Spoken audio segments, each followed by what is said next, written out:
بسم الله الرحمن الرحیم. ډیرو زیاتو ګرانو کتونکو، ډیرو زیاتو ګرانو اوریدونکو، زمونږ او ستاسو د ټولو په علم کې دا چې د ډېرې لویې بدقسمتۍ نه زمونږ د پښتنو خاوره چې دا د چترال نه والي تر چمنه پورې یو ډېر بدحاله ژوند چې دی هغه دلته روان دی.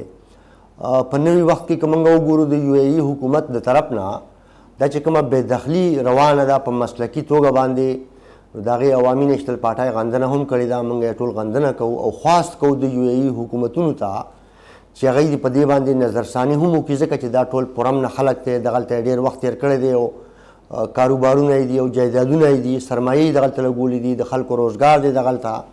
په دې حواله باندې ایمل ولی خان صاحب په سینټ کې تحریک التوا هم جمع کړی دی. زمونږ به د سینټ ټولو ممبرانو ته خواست چې د ایمل ولی خان صاحب د دې تحریک التوا ملګرتیا وکړي او بیا قامي اسمبلی ته به موږ خواست کوو چې هغوی په دې مشکل باندې او په دې مسله باندې نوټس والي. د پښتونخوا اسمبلی له هم پکار دي چې په دې مسله باندې نوټس والي او د یو ای حکومتونو ته خپل درخواست ولیږي چې هغوی په دې خپله فیصله باندې نظرثاني وکړي. ګرانو کتونکو، ګرانو اوریدونکو، موږ که وګورو ډېرې زیاتې مسلې دي، ډېرې زیاتې ستونزې دي. په نن وخت کې بیا په روانو حالاتو کې د لوډ شیډینګ چې کومه مسله ده، په ډېر بدترین لوډ شیډینګ چې دی هغه زموږ په دې ټوله پښتونخوا کې روان دی.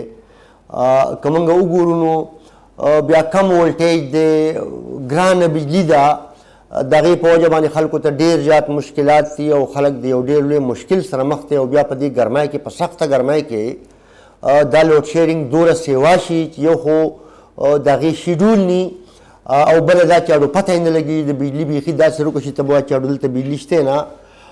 ګرانۍ ته که موږ وګورو نو زما خیال دا دی چې هر پښتون ترېنه خبر دی او هر بشر ترېنه خبر دی چې ګراني نن د اسمان سره خبره کوي، بېروزګاري جوړه شوې ده.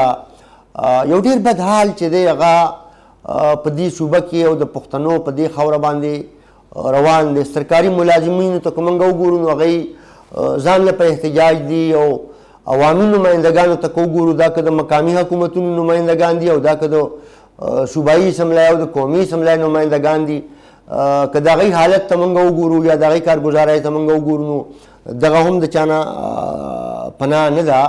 او ډېره لویه بدقسمتي دا ده چې د اړي ګړي په دې ماحول کې، د دهشت او د وحشت په دې ماحول کې موږ که وګورو نو زموږ د پښتنو د خاورې نه ټوله سرمایه چې وه هغه پنجاب ته شفټ شوه، اسلام آباد ته شفټ شوه، پېښور شاړ شو، پښتونخوا شاړه شوه، د دلته نه خلکو کډې وکړې، که لږه ډېره سرمایه دلته وه هغه یې راوچته کړه او هغه یې پنجاب ته ووړه. د هغې هم ډېر بد اثرات زموږ په دې خاوره باندې پرېوتي دي. موږ که د افغانستان او د پاکستان د تجارت او د تګ راتګ لارو ته وګورو نو هغه په مستقله توګه باندې بندې دي.